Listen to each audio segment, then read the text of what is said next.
¿Puede Estados Unidos ser más astuto que Irán y lograr una victoria en su guerra? ¿Puede Estados Unidos derrotar militarmente a Irán? ¿Puede Estados Unidos simplemente usar suficientes palabras como para confundir tanto al otro bando que quizá ni siquiera sepa que ha perdido la guerra? Quiero decir, por muy loco que suene, es una pregunta válida, teniendo en cuenta lo que algunos de nuestros altos dirigentes y portavoces de la administración están diciendo en televisión. Algunas de estas cosas son sencillamente una locura, pero eso es lo que están diciendo. Y vamos a intentar averiguar cuál es la realidad de todo esto. Vamos a traer de nuevo a nuestro invitado reciente, Brian McGlinchey. Es un periodista independiente que publica Stark Realities, un boletín que socava las narrativas oficiales y desmonta la sabiduría convencional. Pueden encontrar todo el trabajo de Brian en starkrealities.net. Brian, bienvenido de nuevo al programa. Me alegra tenerte otra vez aquí. Brian, welcome back to the show. Glad to have you back. Oh, qué alegría pues estar con vosotros. Bueno, mire, con un montaje así, seguro que espera cosas interesantes que comentar. Dado su problema con Stark Realities, probablemente estará muy bien preparado para separar las tonterías de la verdad aquí. Y vayamos directamente al asunto. El presidente Trump, hace apenas un par de horas, estaba hablando, creo, delante del nuevo salón de baile que están construyendo allí, y buscaba alguna manera de explicar que, ya sabe, hoy, en realidad, estamos en muy buena situación y en un buen momento con la guerra de Irán.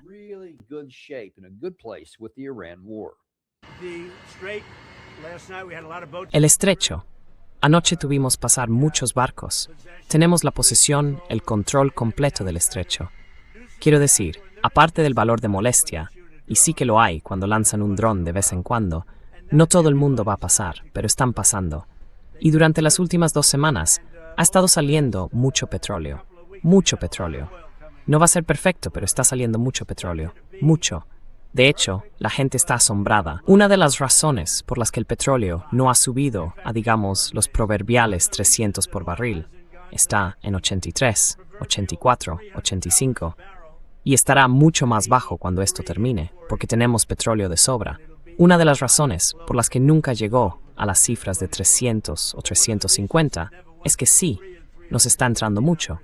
Así que sí, hay mucho petróleo. Está saliendo mucho petróleo y todo está bien. ¿Qué dices?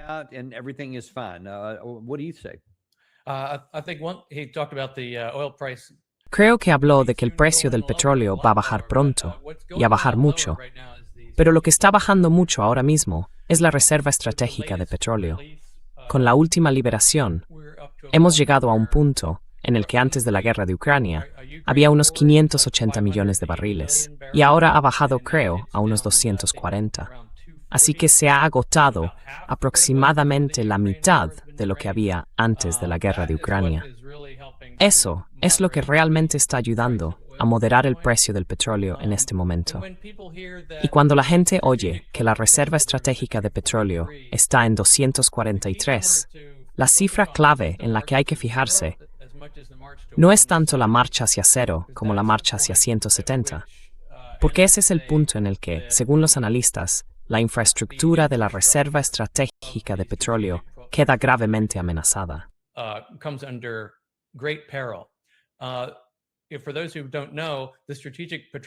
Para quienes no lo sepan, la reserva estratégica de petróleo no está almacenada en una gran explotación de depósitos en superficie. Está en unas 60 enormes cavernas subterráneas de sal en Texas y Luisiana. Y lo que ocurre cuando se empieza a vaciar demasiado es que se reduce esa contrapresión que sostenía las paredes de esas cavernas. Además, está el vaivén del petróleo a los lados, lo que puede provocar un colapso. Así que esa es la cifra más importante que hay que vigilar. Y desde el inicio de la guerra de Ucrania, ya hemos avanzado bastante, más de la mitad del camino, hacia esa zona de peligro, de la que los analistas nos dicen que tengamos cuidado.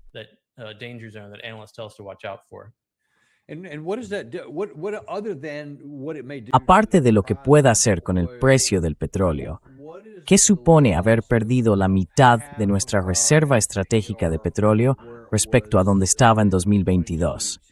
¿Qué consecuencias tiene eso para Estados Unidos? ¿O qué riesgo nos impone que de otro modo no tendríamos?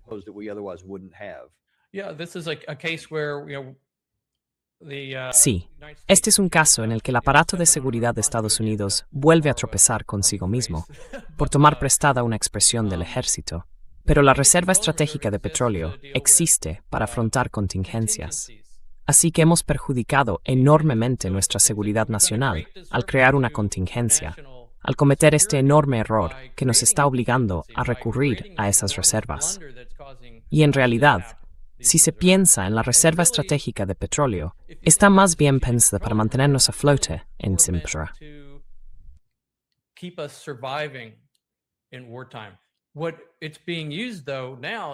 Sin embargo, ahora se está utilizando como una herramienta política. En lugar de dejar que suba el precio del petróleo, lo que provocaría comportamientos beneficiosos ante cualquier escasez. Es decir, el precio sube, la gente hace menos viajes por carretera, toma decisiones distintas, quizá no reserva un vuelo y así sucesivamente. Eso ayuda a contrarrestar la escasez. En cambio, tienes una situación en la que se fomenta que continúe ese consumo y así conviertes un activo estratégico en un activo político. Con las elecciones de mitad de mandato tan próximas y en primer plano, esa es sin duda la principal consideración de Trump. Oh no, eso no le importa en absoluto. No sé si lo han oído. Ayer dijo que ni siquiera le preocupan las elecciones de mitad de mandato. Ni siquiera están en su radar. Y si se creen eso, probablemente también se creerán lo que dijo hoy en esa misma rueda de prensa, cuando afirmó que la situación general de la guerra con Irán es realmente buena. Puede que en algún momento, pero ahora mismo creo que la situación es muy buena. Aunque puede que en algún momento. Mire, es muy sencillo. Tienen que deshacerse de ellas por completo. Tienen que deshacerse de las armas nucleares. Irán no puede tener un arma nuclear. ¿Sabe por qué? Porque la usarían. Vamos a hablar de esa parte de las armas nucleares dentro de un momento. Pero ¿qué te parece eso de tan bien? La guerra va tan bien, hombre. Es que difícilmente podría ir mejor.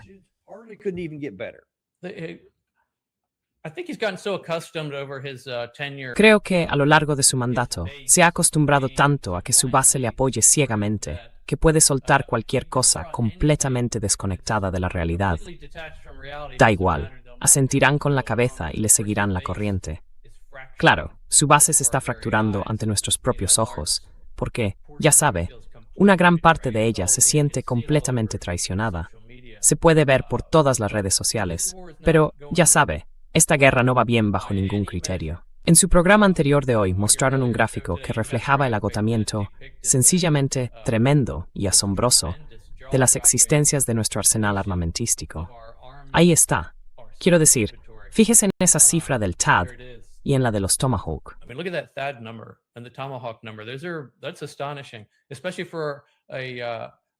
Eso es asombroso, especialmente en un departamento de defensa que tiene un presupuesto de $1 billón, camino de $1,5 billones, y al que ya se le están agotando estas armas esenciales.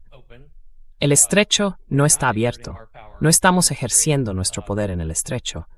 Tenemos una desestabilización que se va acumulando en toda la región, con Turquía, Yemen, Líbano, Siria e Israel. Y todos esos factores empiezan a agravarse mutuamente. Y en el campo de batalla no hay ningún objetivo. Y por mucho que él siempre añada, al final, no tendrán un arma nuclear, hablaremos más de eso después, eso ha pasado totalmente a un segundo plano. Toda la atención está en el estrecho. El estrecho no está funcionando.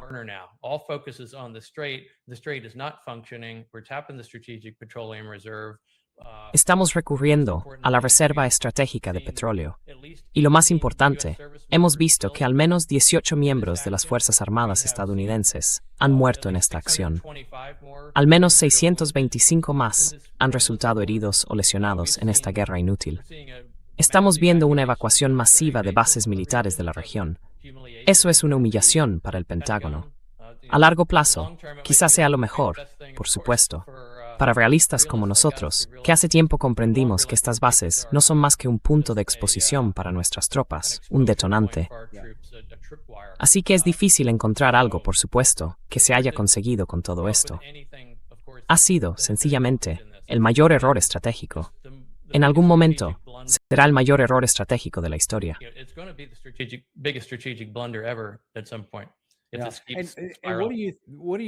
¿Qué piensa de hasta qué punto la gente sigue con esto? Ya sean los seguidores más acérrimos del presidente Trump o incluso la población en general. Todo eso de, bueno, no pueden tener un arma nuclear, vamos a asegurarnos de que no ganen. Incluso su propia administración dijo que no había ningún programa de armas nucleares. No lo ha habido nunca, no desde 2003. Y todas las administraciones desde entonces, todos los años, incluida la del presidente Trump, todos y cada uno de los años de su administración, incluido el primer mandato, dijeron que no había ningún programa de armas nucleares y que no habían tomado la decisión de iniciar uno. Pero él sigue diciendo este tipo de cosas. Quiero decir, llega un momento en que la gente empieza a pensar, un momento, ¿qué?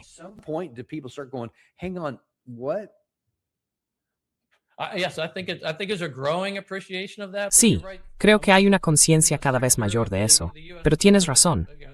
Hay un sector de la opinión pública estadounidense, en la derecha conservadora, supuestamente conservadora. Algún día podemos hablar de eso. Creo que no entienden lo que significa el conservadurismo en el ámbito de la política exterior y la seguridad nacional.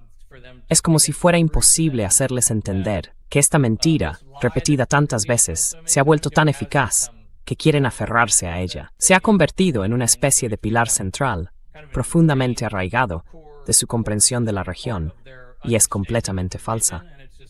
Como decías, en 2007, el aparato de seguridad nacional emitió por primera vez una evaluación, afirmando que habían detenido su programa en 2003, y se ha vuelto a certificar continuamente, año tras año.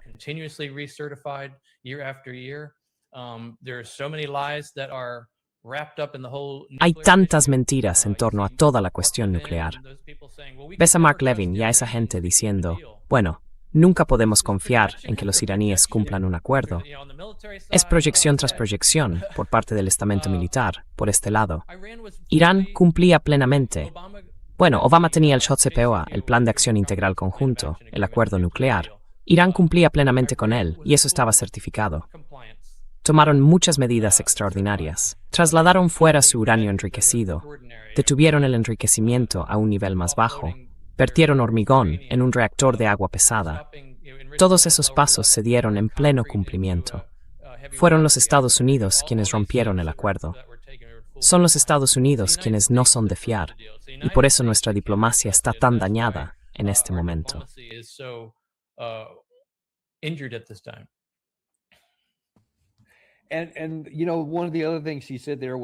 Y bueno, otra de las cosas que dijo fue, ya saben, toda esa idea de que todo va tan bien. Bueno, una cosa es que lo diga el presidente Trump, porque tiene todos los incentivos para hacerlo. Pero obviamente, no faltan personas a las que les encanta decir lo mismo que él y reforzar ese mensaje, especialmente en los medios generalistas. Y ahora que Lindsey Graham ha fallecido, no hay mayor animador que el general Jack Keane, aunque hay otros que intentan subir por esa escalera, como veremos dentro de poco. Pero veamos primero a Jack Keane, porque está intentando alejarse de todo el tema de las armas nucleares. Está empezando a centrarse más en cómo ganamos esto. Y dice, escuchen, voy a contarles un par de cosas. Mostraremos ambas durante el programa. Una es que el verdadero objetivo de la parte iraní es simplemente llegar a las elecciones de mitad de mandato y esperar que los demócratas vengan a salvarlos.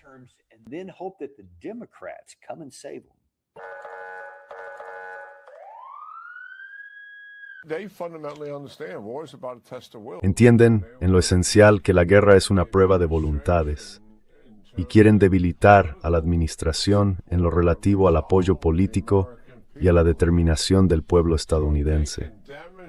Así que si pueden demostrar, a medida que nos acercamos a las elecciones de mitad de mandato, que la guerra no se está gestionando adecuadamente, porque Irán está llevando a cabo acciones ofensivas. Entonces creen que hay muchas posibilidades de que los demócratas tomen el control y quizá dejen de financiar la guerra. Es más o menos desde donde ellos lo ven. Estoy tratando de entender cuál es su posición.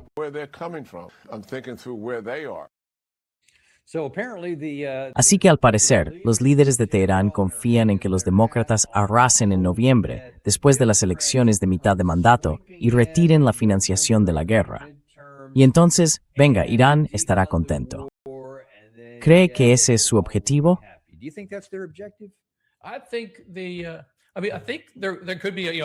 Creo que podría haber una dinámica política en juego, en el sentido de esperar una resolución de la guerra o algo que pudiera contenerlos. Pero su objetivo no es un simple cese del conflicto. Este es un momento decisivo, de los que marcan a una generación, para la República de Irán.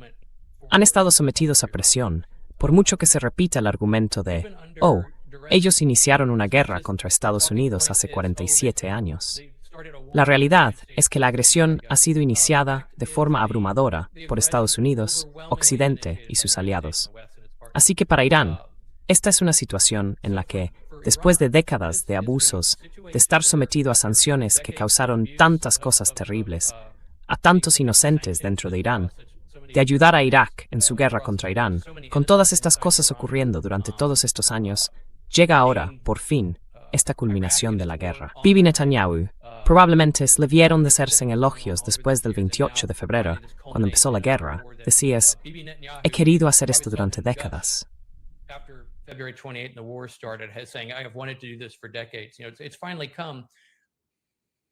Por fin ha llegado. Irán ha observado, piensa en dónde está situado respecto a sus vecinos. Ha visto lo que ocurrió en Afganistán.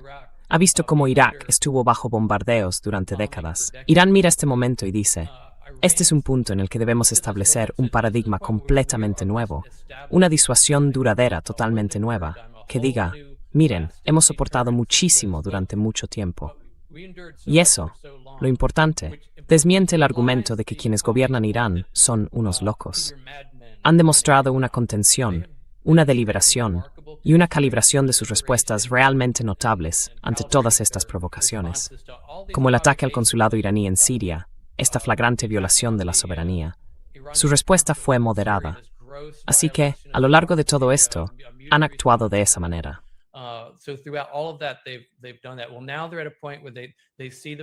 Bueno, ahora están en un punto en el que ven el poder del Estrecho de Hormuz y están decididos a imponer un paradigma completamente nuevo.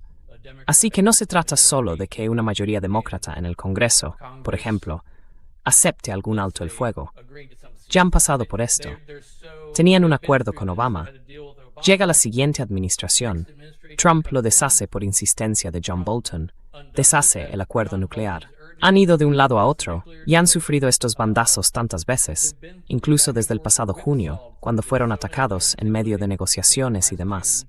No hay confianza, y quieren tener la seguridad duradera de que de aquí en adelante entramos en una nueva era, en la que Estados Unidos y Occidente deben entender que tienen que dar un paso atrás. Sí.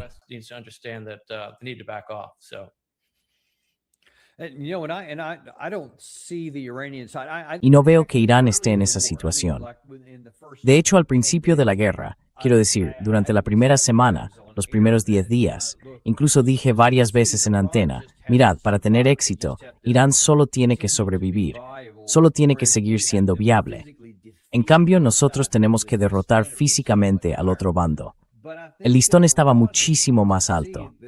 Pero creo que Irán ha llegado a ver que su control del Estrecho de Hormuz y su capacidad para mantener ese control, hicieran lo que hicieran, les ha llevado a decir, un momento, aquí hay otras cosas que son posibles.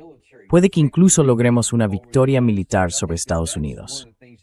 Creo que esa es una de las posibilidades que ahora están sobre la mesa, y parece que esa es parte de la reflexión.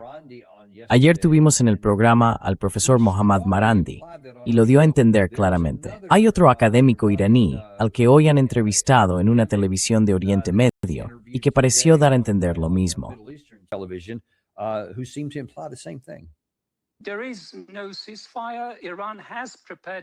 No hay alto el fuego. Irán se ha preparado para un conflicto prolongado, ante la previsión de que Estados Unidos pueda planear un gran ataque militar contra Irán y escalar masivamente la guerra. E Irán ha estado reestructurando sus organizaciones militares y de seguridad en previsión de ello. Irán ha aprendido lecciones de la guerra. Así que Irán ha cambiado su estrategia. Ha pasado de una postura defensiva a una ofensiva.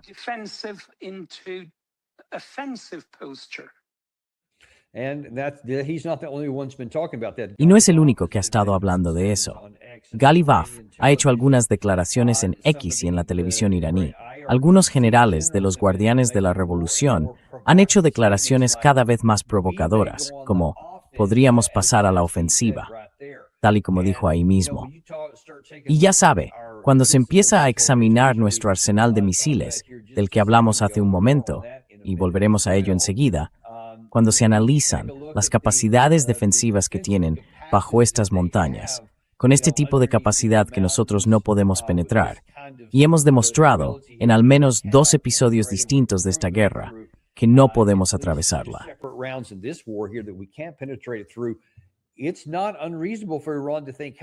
No es descabellado que Irán piense, oye, además del estrecho de Hormuz, podemos pasar a la ofensiva aquí y quizá arrastrar a Estados Unidos a una guerra que pueda mermar aún más estas cifras para que bajen.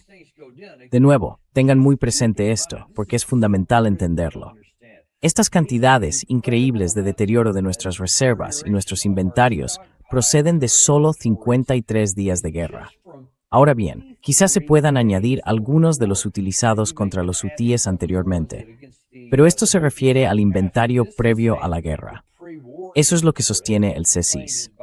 ¿Qué pasaría si nos viéramos arrastrados, sin que fuera decisión nuestra, a una situación en la que no podemos elegir simplemente 40 días aquí, 13 días allí, sino que quedamos atrapados en un conflicto prolongado y sostenido del que no podemos decidir salir? Y se nos acaban estas armas de alta precisión. ¿Qué pasará entonces?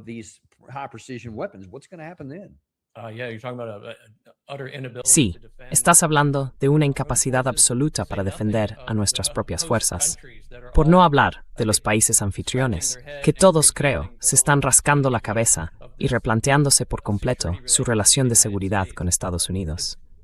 Lo que antes quizás se veía como una ventaja, ahora está clarísimo que es una carga. Tener a este imperio estadounidense intervencionista utilizando tu país como base. Ahora estamos en una situación en la que ya hemos visto la incapacidad para defender a esos países. Si esto va aún más lejos, veremos una retirada todavía mayor. Se habla muchísimo de la desnuclearización del supuesto programa de armas nucleares inexistente, pero lo que estamos viendo, en cambio, es una desbasificación. Y creo que eso va a ser una parte importante de lo que Irán busca lograr aquí.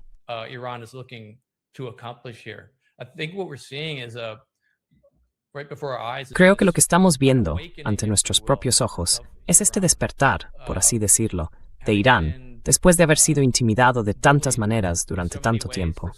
Y no estoy diciendo que, cuando uso la palabra intimidado, eso signifique necesariamente que este gobierno sea virtuoso. No. Soy libertario, así que realmente no creo que exista algo así. Pero han estado sometidos a tanta presión durante tanto tiempo, como acobardándose, reaccionando y demás. Ahora estamos viendo, creo, un giro completo hacia la firmeza, porque ya han demostrado este año su capacidad para resistir y responder de una manera tan poderosa, y por lo que han conseguido allí, consideran que esto es, creo, una reordenación de todas las posibilidades. Como decías, ven aquí muchas otras oportunidades.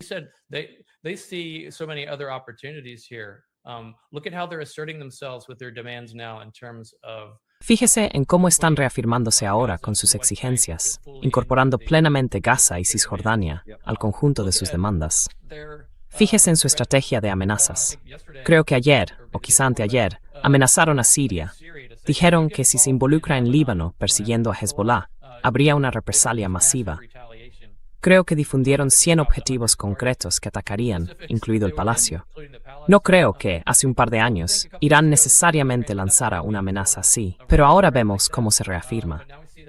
Creo que realmente está entendiendo que puede ser una potencia regional, y no solo regional. Dada su ubicación, su población altamente formada, sus recursos y demás, está realmente en condiciones de ser una potencia muy relevante a escala mundial durante mucho tiempo. Creo que esto es un despertar.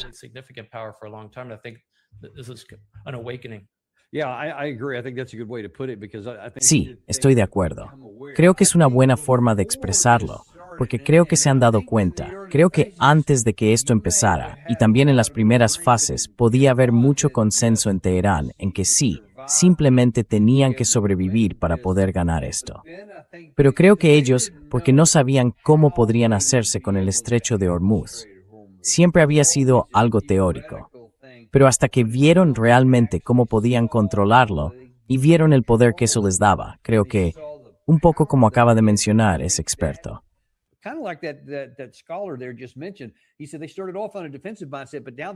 Dijo que al principio tenían una mentalidad defensiva, pero que ahora se han transformado. Ahora ven que cuentan con algunos recursos. Y una de las grandes cuestiones no es solo el control del estrecho de Hormuz, sino también el sistema que eligieron con las ciudades subterráneas de misiles y lo que fabrican allí abajo, porque eligieron un sistema mucho menos caro de producir y que podían fabricar mucho más rápido de lo que puede hacerlo Estados Unidos. Nosotros hemos elegido sistemas de armamento con plazos de producción muy muy cortos,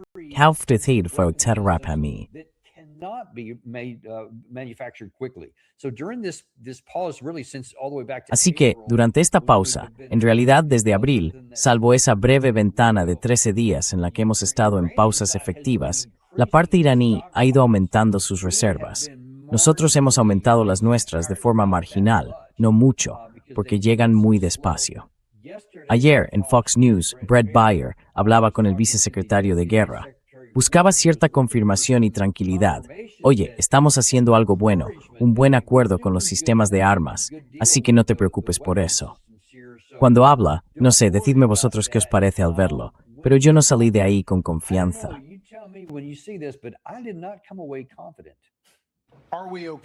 Nos parece bien que el presidente diga mañana que vamos a mantener este esfuerzo dentro de Irán. Tenemos las municiones necesarias para hacerlo posible. Bueno, creo que el presidente Trump, el secretario Hegseth y el presidente Kaine han dejado claro que estamos preparados.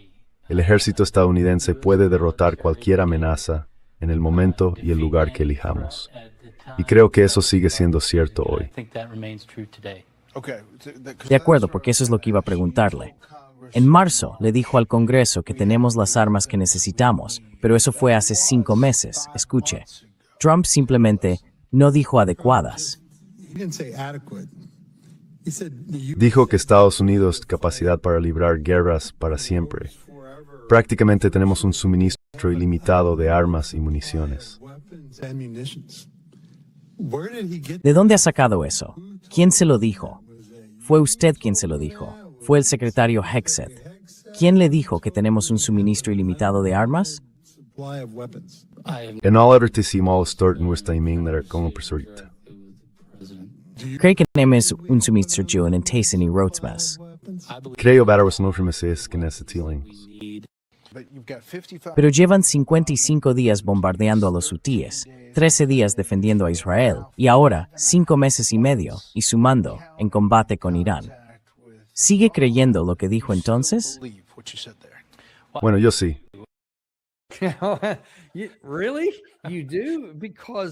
¿De verdad? ¿Lo cree? Porque yo no lo tengo tan claro. Y todo esto, mire, ni siquiera respondió a la pregunta.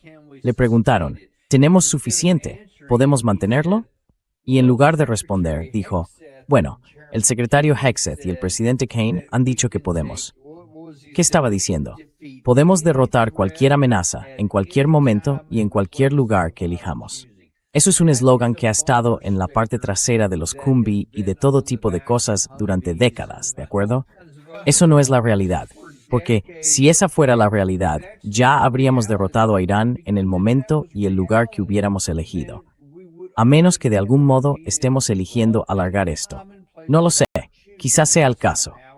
¿Usted qué cree?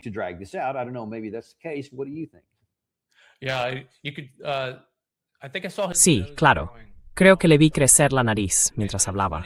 Es curioso, es el subsecretario de Adquisiciones y no ha tenido ninguna conversación directa con el presidente. Uno pensaría que, siendo este un asunto de primera línea, la persona que lo dirige, si tú fueras el comandante en jefe, supongo que hablarías directamente, sin intermediarios. Vamos a hablar claro con la persona más responsable de esto. También había que reírse un poco de su actitud. Kaspar Hafris un vídeo de un rehén.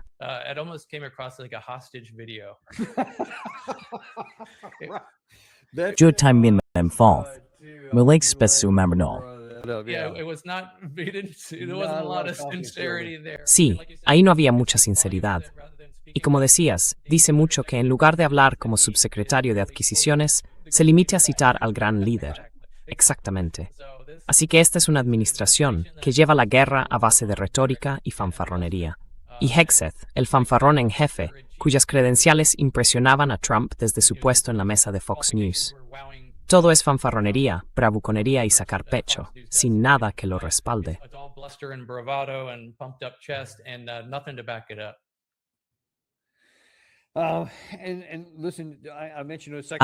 Y escuchen, hace un segundo, cuando hablaba de Jack Keane, mencioné que dijo que los iraníes tenían dos objetivos distintos. Uno es simplemente sobrevivir. Y básicamente, uno es culpar a los demócratas y esperar que los demócratas los rescaten. El otro es un poco más extraño, supongo. Quizá porque está rebuscando en el fondo del barril, porque no se le ha ocurrido nada más. Y no quiere decir lo que acabamos de hacer y en qué están los propios iraníes. Buscan pasar a la ofensiva y derrotar de verdad a Estados Unidos. Él dice que no, que básicamente intentan ser como, y no me lo estoy inventando, Saddam Hussein.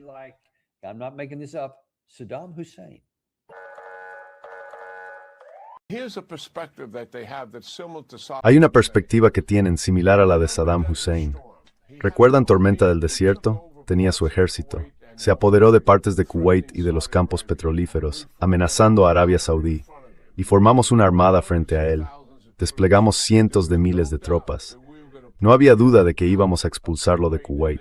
Y todos, incluido yo mismo, dijimos, bueno, no va a dejar que destruyamos su ejército. Sin duda se retirará. Pero no se retiró. Aguantó el golpe. Ahora bien, ¿por qué hizo eso? En su mente sobrevivió y fue capaz de recuperarse. Y en su mente eso fue una victoria. Los iraníes están prácticamente en la misma situación. Si sobreviven a esto y son capaces de reconstruirse y recuperarse, creen que eso es una victoria, pese a la enorme pérdida militar y también política. No piensan como nosotros.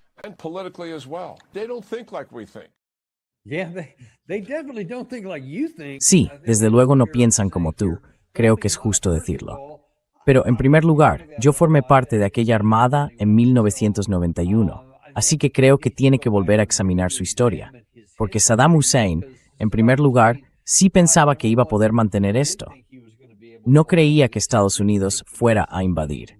Pero cuando lo hicieron, sí se retiró bajo la presión del segundo regimiento de caballería de Estados Unidos, entre otros, desde Kuwait de vuelta a Irak. Y sobrevivió y vivió para ver otro día. Pero en primer lugar, ahora mismo no tenemos una fuerza terrestre, Brian. No tenemos nada que vaya a amenazarles. Y hemos demostrado que todos nuestros misiles están a punto de agotarse, y ninguno de los que hemos usado hasta ahora los ha puesto de rodillas ni nada parecido. Atravesaron una montaña de granito. Así que, ¿qué nos dice eso ahora? Va a resurgir el fantasma de Saddam Hussein.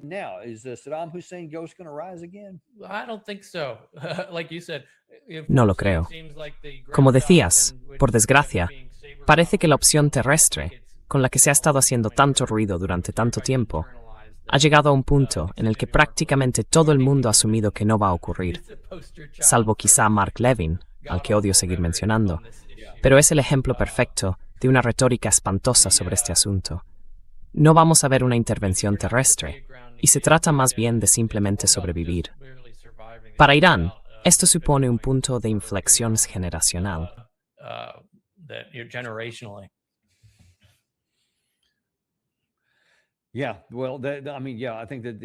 Sí, bueno, quiero decir, sí.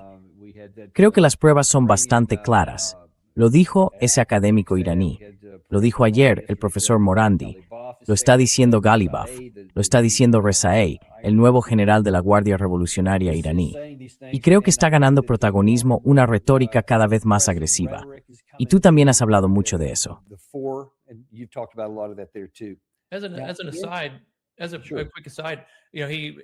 Como apunte, un apunte rápido, él menciona Kuwait y la conquista de Kuwait el 2 de agosto de 1990, por breve que fuera, gracias a ustedes. Pero ya sabe, Kuwait es ahora mismo una incógnita. Podríamos ver a milicias iraquíes empezando potencialmente a poner sus miras en Kuwait, que Irak lleva mucho tiempo considerando que debería formar parte de Irak. Así que resulta interesante oír mencionar Kuwait en esta conversación. Hablamos de una reordenación de todo el asunto. Parte de ella podría darse, ya saben, los estados alrededor del Golfo Pérsico. Puede parecer descabellado, pero no lo es.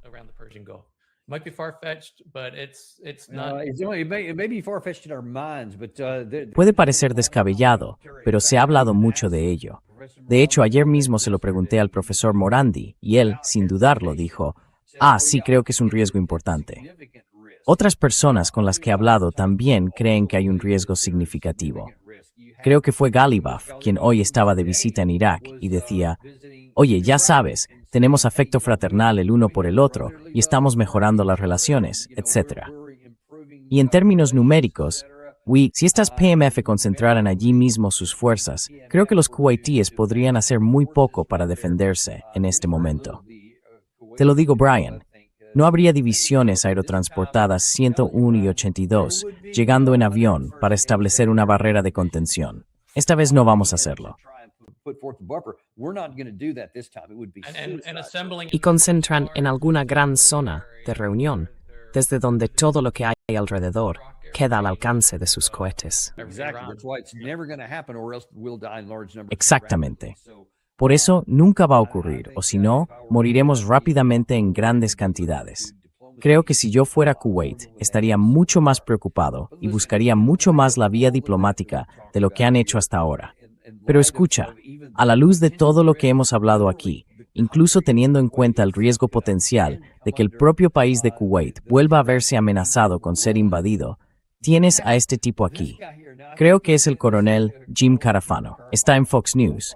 Creo que quizá esté diciendo, vale, con la desaparición de Lindsey Graham, necesitamos a alguien nuevo que asuma aquí ese papel belicista, que siempre vea las cosas de forma positiva y pida más fuerza militar.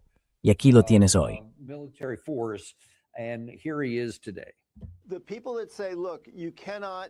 Quienes dicen, miren, no se puede presionar tanto a este régimen como para que se siente a negociar y les dé un acuerdo, o para forzar su colapso, bien podrían tener razón. Pero eso también es irrelevante. Da igual que el régimen colapse o no. Lo que importa es que hemos retirado de la mesa todo aquello que lo convierte en una amenaza estratégica. Y ahora se enfrentan a esto. El acuerdo que obtienen es que no recuperan nunca lo que les convierte en una amenaza, pero sí recuperan una economía. O no hay acuerdo. Y que no hay acuerdo hace lo mismo que un acuerdo. Simplemente alarga el plazo en el que Irán podría volver a reconstruirse y ser una amenaza otra vez. Así que si coges una moneda y la lanzas, si sale cara, ganamos. Y si sale cruz, ganamos. Parece que la presión económica sobre Irán va a tardar en surtir efecto. Y esta es la nueva normalidad. Y está bien, porque ¿qué es la nueva normalidad? Estamos negociando con Hamas en Gaza, la reconstrucción de Gaza. Estamos trabajando con los sirios. Estamos negociando con los libaneses sobre un futuro. Estamos trabajando con los estados árabes e Israel en materia de seguridad colectiva. Estamos desarrollando todo tipo de vías para sacar productos del Golfo. ¿Cuál es el inconveniente?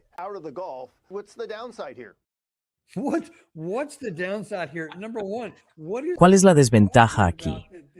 Primero, ¿de qué está hablando? Habla como si fuera una lista de éxitos, que estamos negociando en Gaza, en Líbano, en Siria, y que vaya, todo va de maravilla. No nos está yendo bien en ninguno de esos lugares, así que no sé de qué está hablando. Pero incluso antes de eso, ¿a qué se refiere cuando dice que les hemos quitado todo lo que les da ventaja estratégica? Que yo recuerde, salvo que desde que hemos salido al aire, el estrecho de Hormuz se les haya escapado de las manos de repente. ¿Qué dices? Hormuz just suddenly slips through their fingers. What do you say? Right. I mean, they've only gained. Exacto. Quiero decir, solo han conseguido ventajas estratégicas, ventajas que creían teóricas, el control del estrecho de Hormuz. Y ahora se dan cuenta de que, bueno, eso fue bastante fácil. Y probablemente, estoy seguro de que hay mucha gente en Irán pensando, deberíamos haber hecho esto hace 20 años, independientemente de que Israel, Irán, quiero decir, Estados Unidos, iniciara el combate contra Irán. Podrían haber utilizado esto perfectamente para librarse del régimen de sanciones. Un régimen de sanciones es un bloqueo sin. A sanction regime is a blockade without ships. It's a blockade enforced by the OFAC office of the Treasury Department. Es un bloqueo impuesto por la oficina de la OFAC del Departamento del Tesoro en Washington. No es una alternativa a la guerra, es una forma distinta de guerra. Pero me estoy desviando. Cuando él dice, bueno, caramba, solo tenemos que sentarnos a esperar, ya sabe, dejar que llegue la medicina mediante el bloqueo y las sanciones económicas. ¿Qué es lo que? Es una incapacidad total reconocer que hay dos partes en esta ecuación del tráfico ralentizado que sale del Golfo. No solo se ve afectado Irán, se ha afectado todo el resto del mundo. Iran that's being impacted. It's the entire rest of the world. And we talked about this last time, but Y ya hablamos de esto la última vez. Pero el mundo se enfrenta a una catástrofe económica que sería duradera y que haría que la gran crisis financiera de 2006 pareciera poca cosa, un paseo por el parque. Así que esto de simplemente esperar, ya sabe, hablamos de la reserva estratégica de petróleo y demás, simplemente esperar no es. El mero paso del tiempo no beneficia a Estados Unidos en esta ecuación. El reloj corre para ambos lados, y a mí me parece que Irán está más capacitado para soportar el paso del tiempo y el aumento de la presión que lo que ocurriría si las paredes de sal de la reserva estratégica de petróleo empiezan a derrumbarse. Si el precio del petróleo se dispara a 150 a $300 el barril, si los fertilizantes no pueden llegar a todo el mundo, no se trata solo del precio en el surtidor. Sería mucho más que eso. Desempleo masivo, desajustes económicos, guerras civiles por recursos cada vez más escasos. Esta retórica no reconoce en absoluto la naturaleza de esta situación para todas las partes implicadas. the nature of this for all sides concerned. And of course, he has an audience. Y bueno, por supuesto, creo que tiene una audiencia de una sola persona, el presidente Trump, que de hecho ha hablado positivamente de Jim Carafano. Así que, obviamente, creo que sigue diciendo cosas que sabe que le van a gustar al presidente, y desde luego le gustan. Pero eso no se ajusta a la realidad. Brian, ¿qué crees que pasaría si Irán realmente lanzara un ataque contra Estados Unidos para incitarnos a volver allí? Porque ahora mismo, como decía, estamos reconstruyendo nuestras reservas poco a poco, pero estamos volviendo. Quiero decir, ahora mismo estamos produciendo cosas.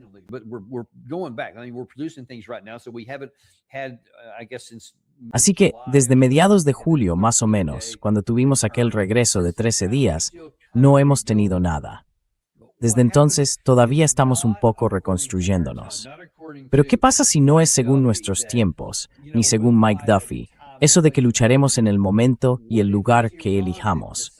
Y si es Irán quien decide el lugar, el momento y la escala que elige, y tenemos que responder porque ellos inician algo. Ni siquiera creo que eso forme parte de la mentalidad de ninguna de estas personas.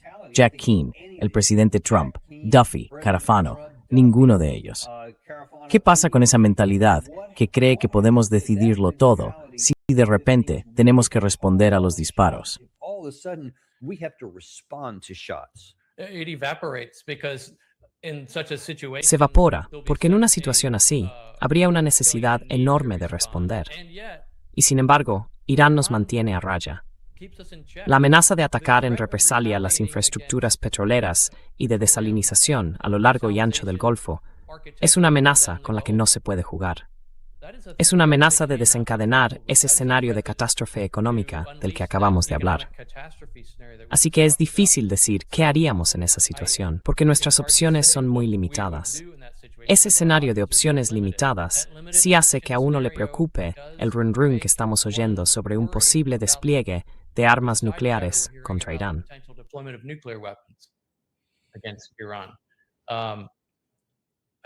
¿Puede explicar, para quien quizá no lo haya oído, qué son esos comentarios de fondo? Solo está oyendo especulaciones de que, bueno, quizá lancemos un arma nuclear sobre la montaña Pickaxe. De nuevo, no sé qué conseguiría eso, en última instancia. Quiero decir, para lograr el colapso de Irán, tal y como lo conocemos, creo que estaríamos hablando de devastar a poblaciones civiles.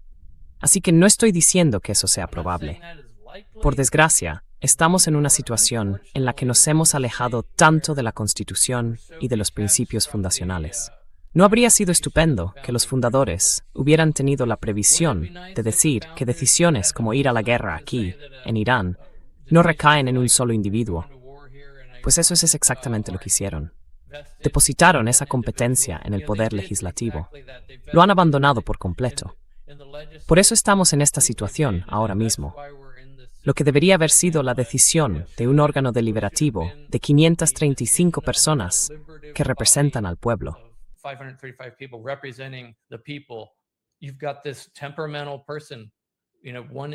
Tienes a esta persona temperamental, ya sabes, un solo individuo.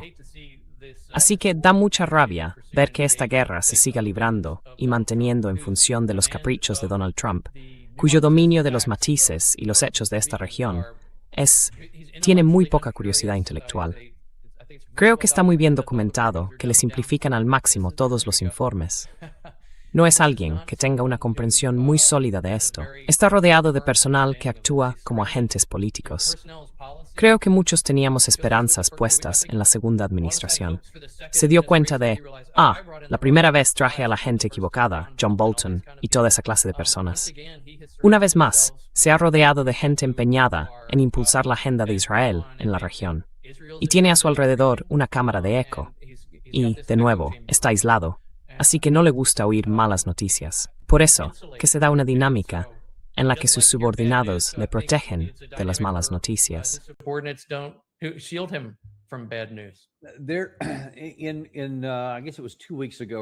Supongo que fue hace unas 2 semanas, más o menos. Según dijo el presidente Trump, estaba supuestamente preparado para lanzar la mayor campaña de bombardeos desde la Segunda Guerra Mundial. Se suponía que iba a ocurrir durante un fin de semana. Y según el propio Trump, al parecer Mohammed bin Salman, de Arabia Saudí, le animó a no hacerlo. He oído informaciones de que en realidad hubo una fuerte discusión y Arabia Saudí exigió que no lo hiciera. Pero en cualquier caso, dio marcha atrás porque Arabia Saudí se dio cuenta exactamente de lo que acabas de comentar. Quedarían en el punto de mira con su infraestructura petrolera, que podría quedar fuera de servicio, al menos en parte, posiblemente durante años.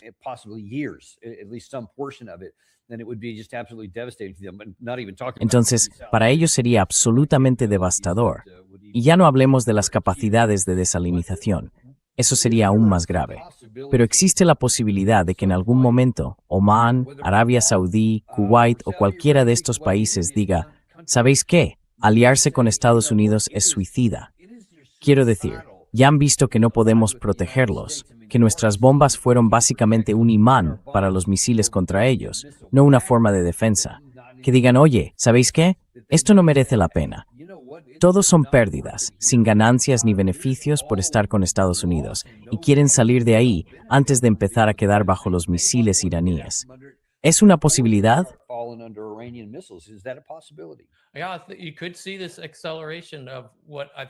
Sí, se podía ver esta aceleración de lo que creo que es inevitable. Después de haber pasado por lo que han pasado en estos últimos meses, tienen que replantearse por completo su relación con Estados Unidos. Está claro que les perjudica albergar bases y estar tan firmemente alineados con Estados Unidos y con su agenda. Y también hay otra dinámica ahí. Estos gobiernos del Golfo, los que son afines a Estados Unidos, en cierto modo, tienen que tener en cuenta una vulnerabilidad que fluctúa con el tiempo, hasta que sus poblaciones autóctonas resienten esa relación.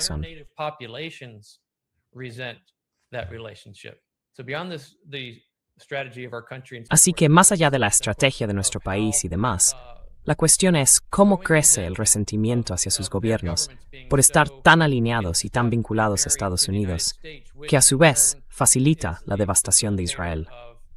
Quiero decir, las imágenes, por supuesto, que todos hemos visto de Gaza, y ahora Líbano empieza a parecerse exactamente a eso. Se están viendo cientos de acres enteros de olivos arrasados, árboles que tardan tantísimo tiempo en crecer y que son una parte tan fundamental y esencial de toda la cultura palestina, de su forma de vida y de su prosperidad.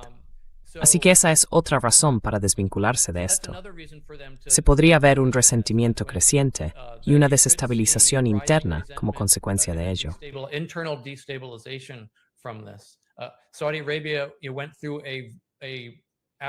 Arabia Saudí pasó por una situación absolutamente catártica como esta en 1979, cuando unos extremistas tomaron la gran mezquita de la Meca, el lugar más sagrado del Islam.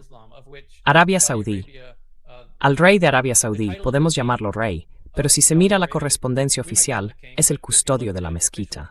Se enorgullecen de ello y se presentan ante todo el mundo islámico como los custodios de este lugar. Eso lo cambió todo para Arabia Saudí. Tuvieron que reprimir a esos extremistas y a partir de ahí empezaron a decir, vosotros, los extremistas. Hubo miembros de la familia real que dijeron, os daremos dinero.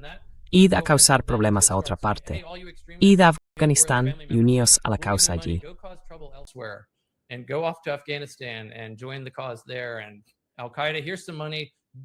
Y a Al-Qaeda, aquí tenéis algo de dinero. No hagáis nada en casa, pero podéis ir allí a hacer cosas. Así que hay toda otra dinámica interna que podría entrar en juego. Ahora mismo no está aflorando tanto, pero creo que siempre está ahí, cociéndose por debajo. Y eso forma parte de la dinámica de que Irán se esté afirmando ahora con tanta fuerza en Gaza, Cisjordania y Líbano. Lo está haciendo.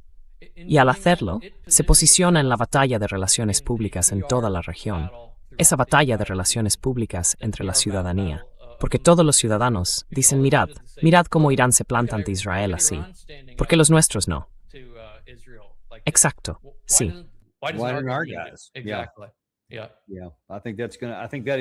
Sí, creo que eso estoy de acuerdo en que podría acelerarse. Creo que ya está llegando. Y una vez, creo que la mayoría de la gente simplemente quiere terminar con esto, respirar un poco y recuperar sus instalaciones petroleras, por si acaso. Y entonces creo que van a empezar a analizarlo. Pero si vuelve a derivar en hostilidades activas, eso podría acelerarlo. Va a llegar de una forma u otra. Y estos estados del Golfo están contra las cuerdas, porque son muy frágiles desde el punto de vista de las infraestructuras. Si les quitas la electricidad y la desalación de agua a estos estados desérticos situados junto al Golfo, estamos hablando de ciudades fantasma. No se puede permanecer allí. La gente va. Sí, una evacuación grande, masiva.